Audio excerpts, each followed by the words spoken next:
Ah, no, que no estaba grabando. Ya estoy grabando. Sí, a partir de ahorita estoy grabando. La ciencia está dividida en tres grandes grupos. Las ciencias formales, aquellas que se dedican, que se basan en el rigor matemático. Las naturales, aquellas que tratan de explicar la naturaleza. Y las sociales, las que te estudian las relaciones entre las personas. Entre estas ciencias sociales tenemos la ciencia administrativa. La administración es una ciencia. Y no sé si lo vieron con la maestra Carla, pero la administración es una ciencia social. ¿Ok? Tenemos adicionales, pues las otras, política, demografía, economía, etcétera. Muy bien, pero no hemos definido qué es la ciencia. No hemos definido qué es la ciencia. Bueno, la ciencia, ¿verdad? Es ciencia porque se basa en un método, en el método científico. El método proviene del griego métodos, que quiere decir camino o vía, lo cual, traducido a nuestro presente, el método científico es el camino o vía para llevar ese conjunto de técnicas y procedimientos y conocimientos que es la propia ciencia a algo en particular. Es el camino para el conocimiento, en este caso conocimiento científico.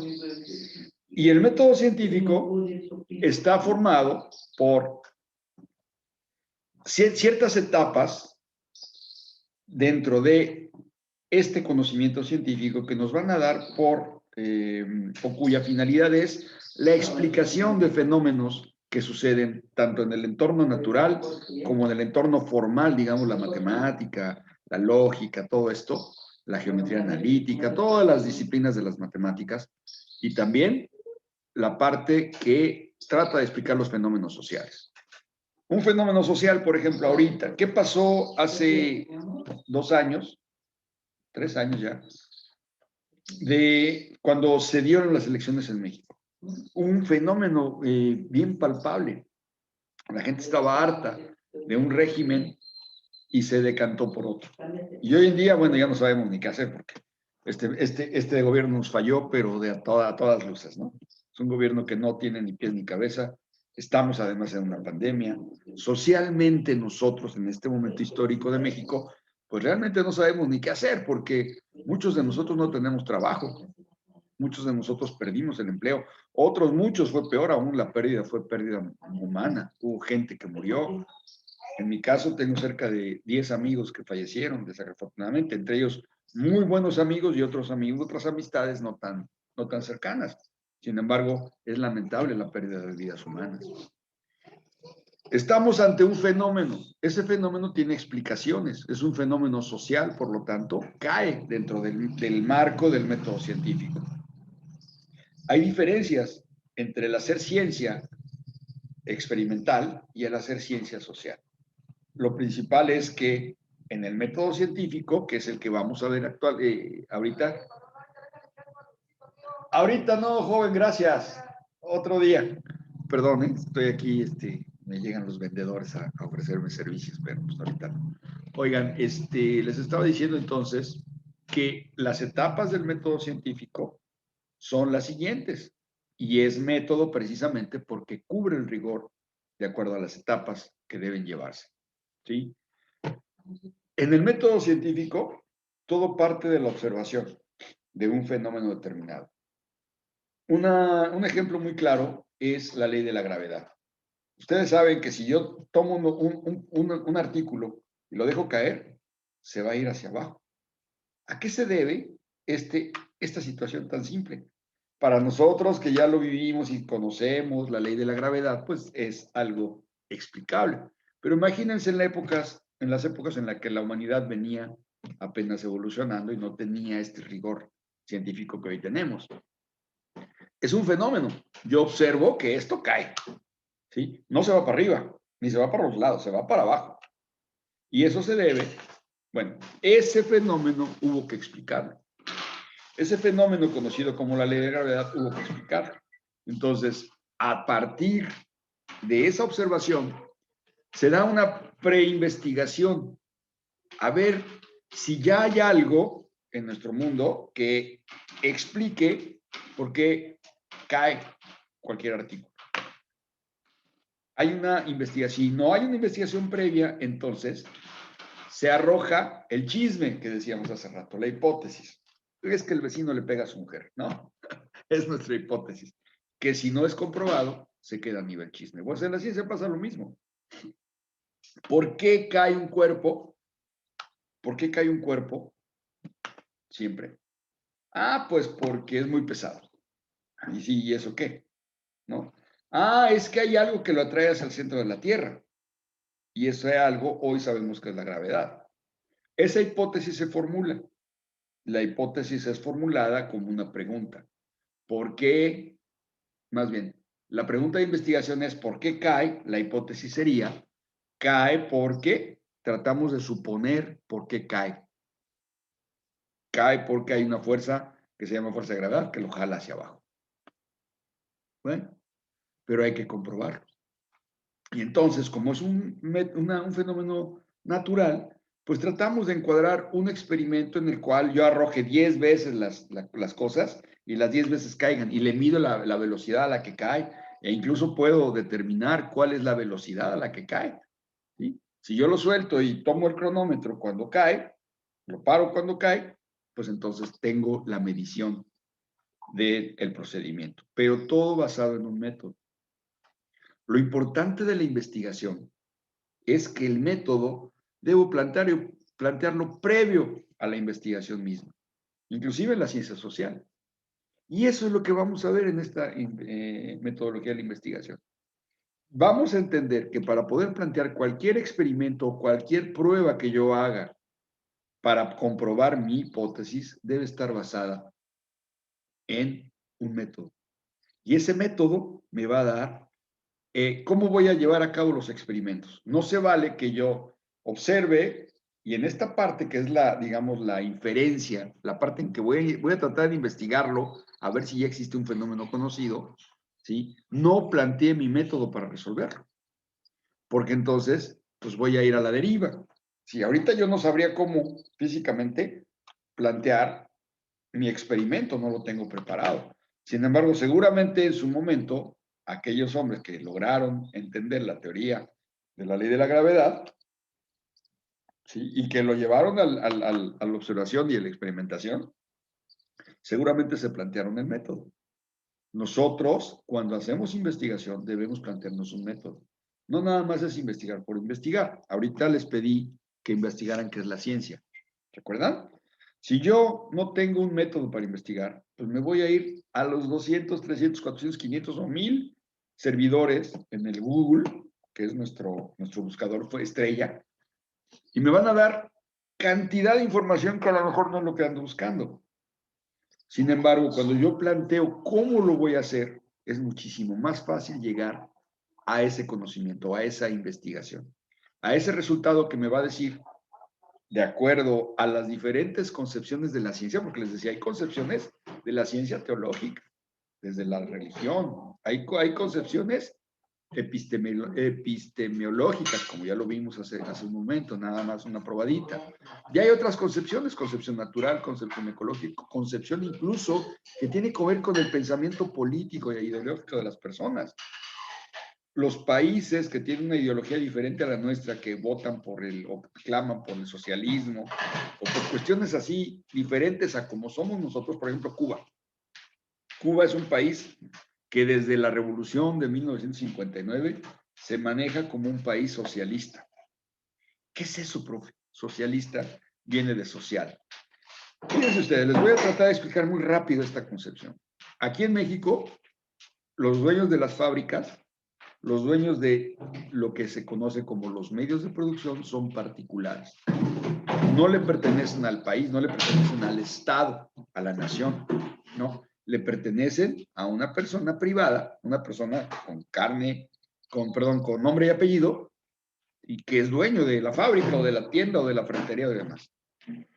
El socialismo es una corriente ideológica económica que pugna porque no haya propiedad privada, que todos los bienes que existen en una nación sean de la nación misma y por lo tanto de todo el pueblo. Cuba forma parte de esa concepción, una corriente ideológica económica que durante el siglo XX, siglo pasado, hizo muchos adeptos. Hubo países como Rusia, como Polonia, como Checoslovaquia, como Alemania, como muchos otros, Alemania del Este, muchos otros países que se decantaron por esa relación social en donde el Estado es el dueño de los medios de producción y entonces el Estado está obligado a mantenerte. Tú trabajas para el Estado, es decir, trabajas para todos, pero el Estado es el que te paga, es tu patrón. ¿Qué problemas tuvo esta posición, esta ideología? Pues que no tomaron en cuenta algo que es bien importante en los humanos, y es la condición humana. Todos nosotros, fíjense bien, buscamos la felicidad. Parece cursi, parece tonto, pero la felicidad te la va a dar todos aquellos satisfactores que tú tengas para ser feliz. Si tú estás en una situación de pobreza, no tienes lana, pues te sientes agobiado, porque no puedes satisfacer tus necesidades. En este mundo en donde vivimos, quien no tiene dinero, pues no puede satisfacer sus necesidades, ¿no? Y por eso el dinero llegó o está llegando a ser algo tan importante que no debiera ser. Pero bueno, es un valor que se le está dando en demasía al dinero. En estos países socialistas, pues no había competencia. Otra cuestión que tenemos los humanos es la búsqueda de la hegemonía, ser competentes, ser mejores cada vez más. Y si no, vean ustedes las pruebas que hay en atletismo, en natación, los deportes en general, son competitivos. La gente compite entre sí para ver quién es mejor. Como dice el eslogan de los Juegos Olímpicos, quién es más alto, más rápido y más fuerte, más rápido y más alto. Sí, es un hecho. En estos países donde no hay competencia porque todo lo proveía el Estado, imagínense que solamente había una pasta de dientes. Te gustara o no, era la que tenías que ocupar. Había una marca de ropa, te gustara o no, es la que tenías que usar. Los carros eran también de una sola marca, no había competencia. Era un solo carro y obviamente cuando no hay competencia, ¿qué sucede? ¿Qué pasa cuando no hay competencia? Pues las cosas se echan a perder, se estandarizan y es lo que hay. ¿Te gusta? ¿Sí o no? Pues no, pues te friegas, ¿no? Es lo que hay. Eso es lo que hay, nada más. Entonces, en estos países socialistas que llegaron a ser bastantes, terminaron las personas por derrocar esos regímenes. ¿Por qué? Porque buscaban esa satisfacción que da el ser diferente. Qué curioso, ¿verdad? Somos iguales, pero también somos diferentes. Dentro de la igualdad hay una diversidad. Y tú buscas satisfacer tus necesidades. ¿Han oído de Maslow? Aquí lo voy a poner. Este científico social vivió más o menos en los años 50. Bueno, fue cuando desarrolló su teoría de las necesidades humanas. Él habla de que las necesidades humanas las podemos poner en una pirámide. En esta pirámide tenemos la primera parte, son 5 estadios. La primera son satisfacer tus necesidades básicas. Necesidades básicas. Como cuál, por ejemplo, comer, respirar, dormir,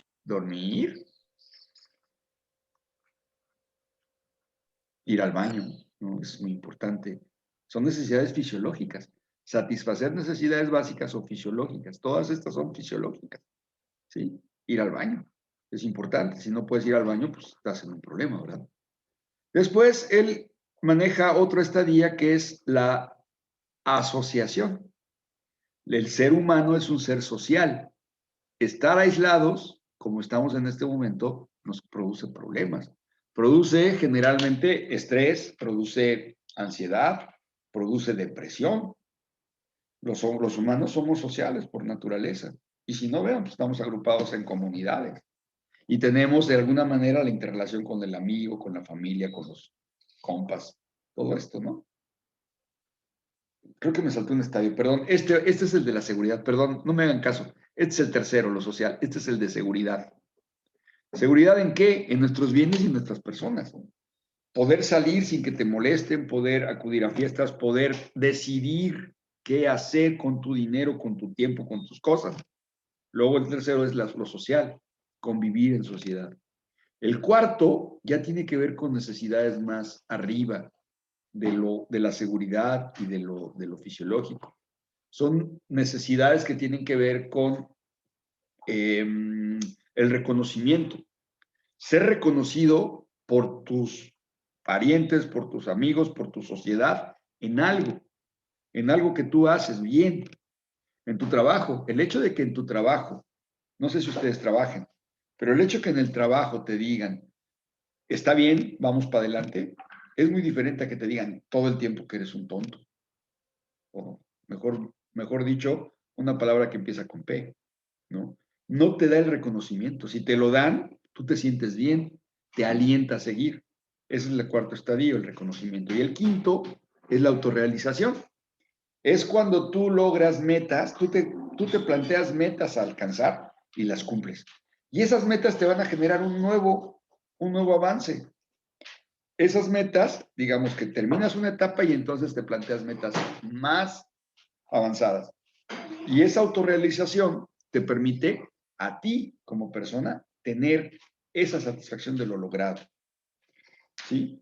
Como primera investigación que van a llevar ustedes a cabo, anótenlo, lo voy a poner en claro también, pero anótenlo, van a buscar el entorno en el cual Maslow hizo su investigación, hizo su propuesta de la pirámide de las satisfacciones humanas.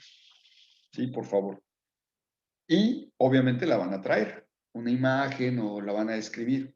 Lo van a hacer en un documento en este momento libre. Puede ser a mano o puede ser en computadora. Puede ser a mano, puede ser. Si es a mano, lo hacen bonito, le sacan una foto y lo suben al Claro. Si es en computadora, pues hacen el archivo, lo graban y lo suben al Claro. ¿Ok? Eso es lo que van a investigar. ¿Qué es la pirámide de Maslow y en qué entorno la diseñó? ¿Vale? Lo voy a subir a Claro, pero anótenlo todos, ¿no?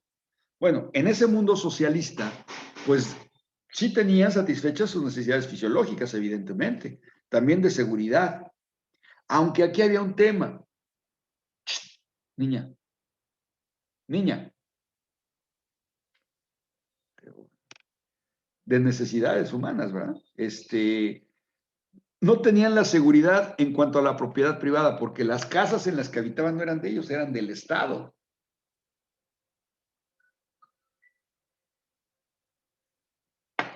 Eran del Estado, no eran propias. El Estado con la mano en la cintura podía quitárselas.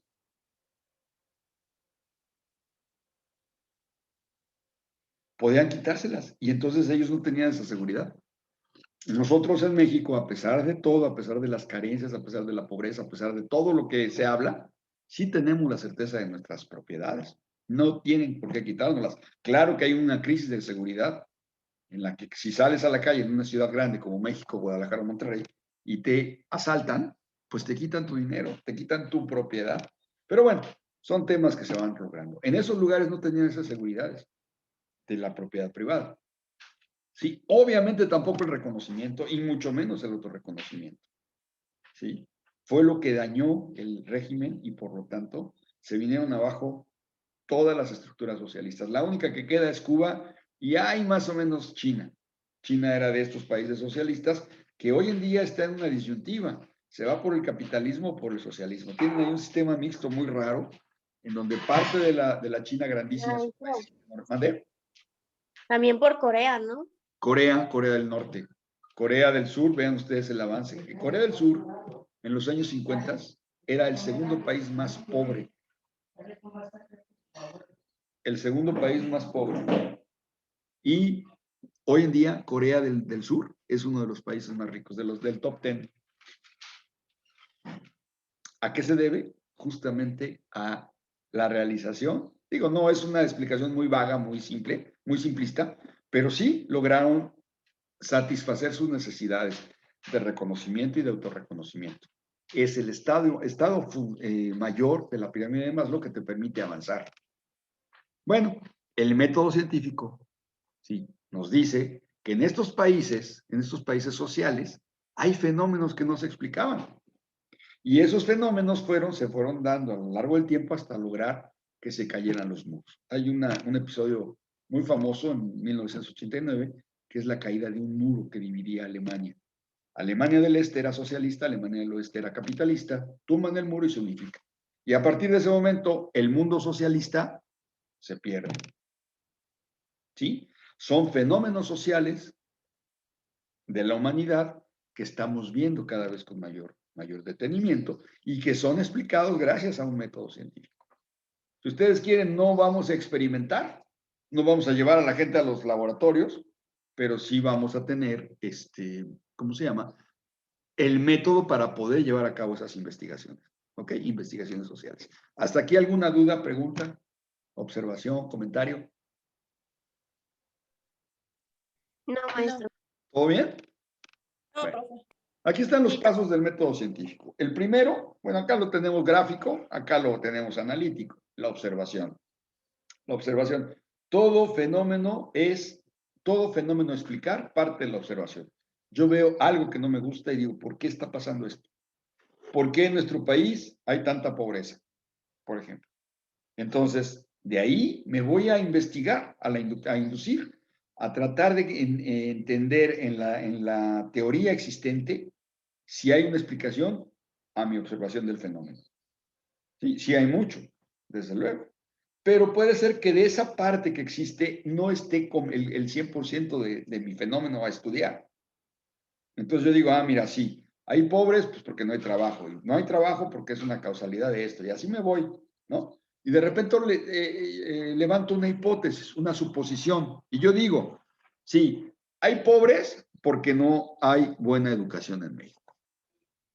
Y parto de una idea de que la pobreza no es una condición económica, la pobreza es una cuestión cultural, porque puedes ser pobre pero tener las ganas de crecer, y puede ser pobre y quedarte, como todos sabemos, todos los flagelos aparejados a la pobreza, como por ejemplo la suciedad, ¿no? Generalmente cuando uno piensa en pobres, piensa en gente que no se baña, que no trabaja, que es floja, etcétera. Y no es cierto. Son estereotipos que nos han creado. Y entonces tendremos que estudiar por qué sucede lo que sucede. Carlos Marx, el padre del socialismo, en 1850 y tantos, explicó la pobreza como una enajenación del ser humano. Ay, güero, ¿y eso qué es?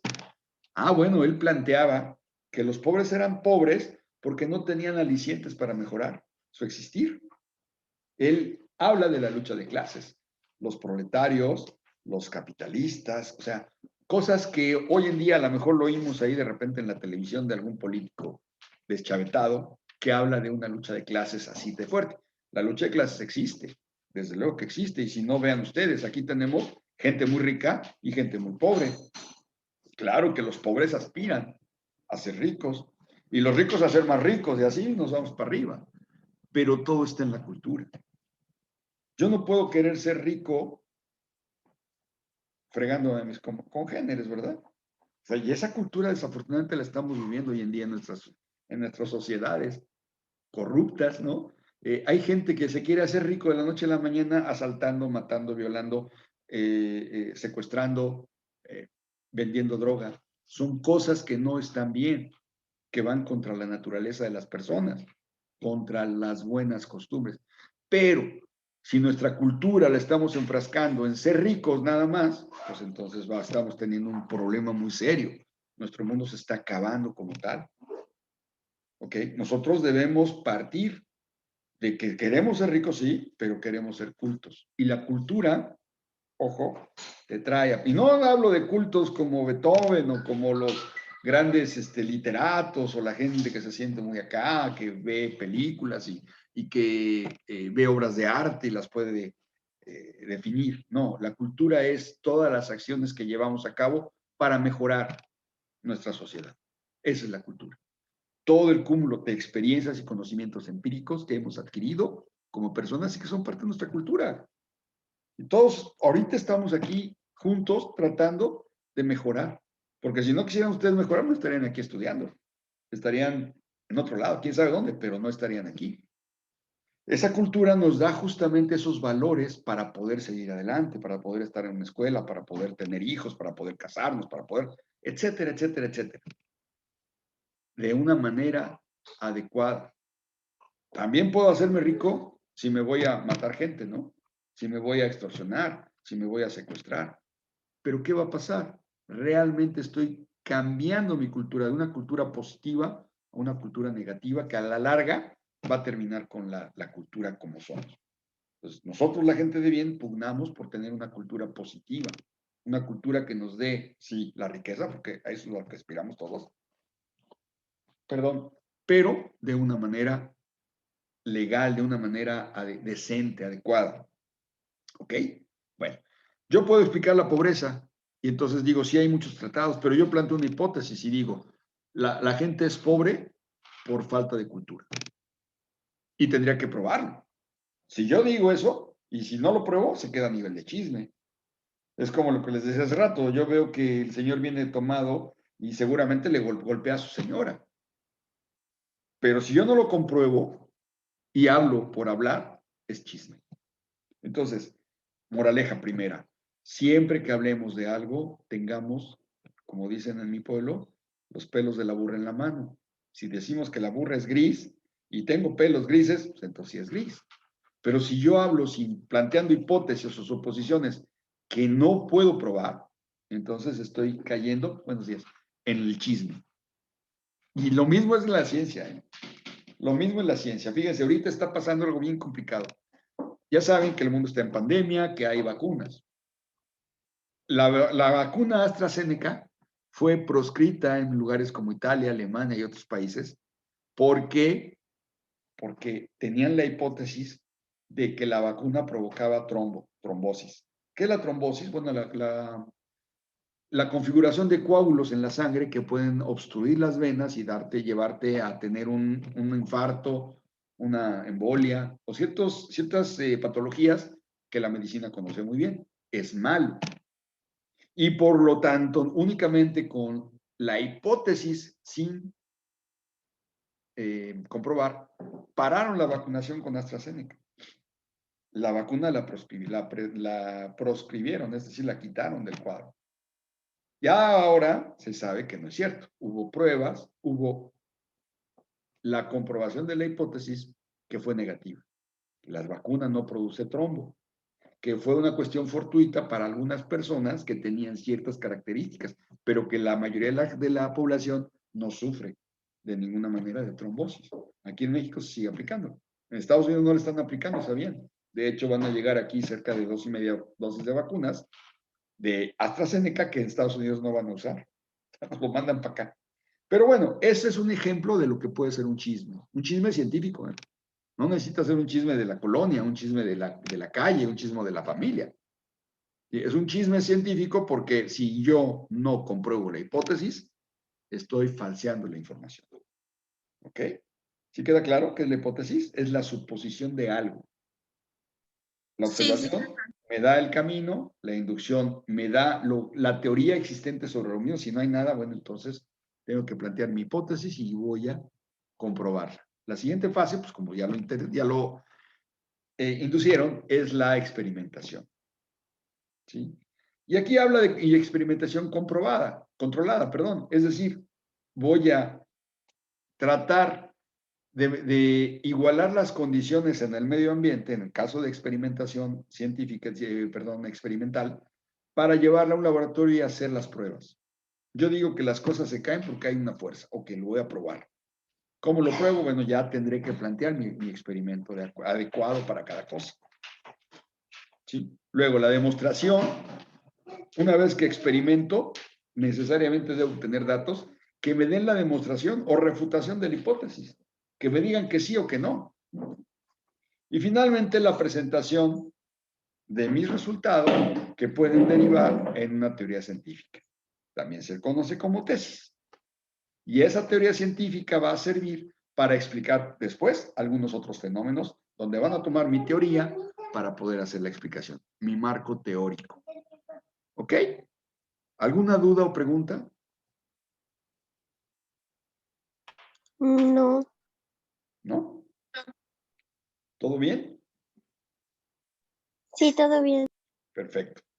Pues miren, con esta lámina termino. Ya el primer objetivo ya está dado. Hoy vimos básicamente lo que es la ciencia de una manera muy rápida.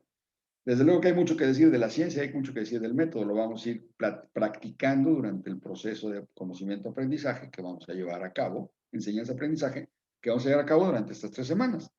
Hoy el objetivo se cumplió. La idea era que ustedes tuvieran el marco general de lo que es la ciencia y a partir de mañana vamos a empezar a platicar ya más de la investigación. ¿Ok? ¿Cómo ven? ¿Les gusta o no les gusta? Sí. Prendan sus cámaras para despedirnos ya. Háganme un favor, contacten a sus compañeros y si lo tienen a bien, mándenme sus, no identifico en el grupo los teléfonos, pero si ustedes me ayudan con eso para hablar con ellos, a ver qué está pasando, por qué no están viniendo a clases, ¿no? Algo va a estar pasando. Entonces, para saber sus posturas y también reportar a la coordinación. ¿Vale? Ahí se los encargo mucho. Bueno, pues no sé si tengan algún comentario adicional, alguna idea, alguna pregunta, duda. ¿No? Al ratito subo la actividad a Classroom, ¿vale? Para que la tengamos para mañana. Bueno, pues nos vemos. Me dio mucho gusto conocerlas y mañana a las 7 de la mañana nos vemos. Hoy salimos temprano. Fíjense que se prestó. Mañana, quién sabe, pero hoy sí. ¿Sale? Que estén muy bien. Gracias. Brisa, por favor, ¿me puedes contactar en lo particular, en el chat privado? Necesito comentarte algo. ¿Sale? Ahí está mi número, te lo ¿A dije. mí me dijo? ¿Vale? ¿A mí me dijo? Sí, Brisa. Ah, ok. Sí, es que no lo Dejé había mi escuchado. número en el chat, por favor, contáctame ¿sí? Por el WhatsApp privado. Bueno, nos vemos el día de mañana, cuídense, que tengan un muy buen día. Gracias. Bye, Igual. hasta luego. Gracias.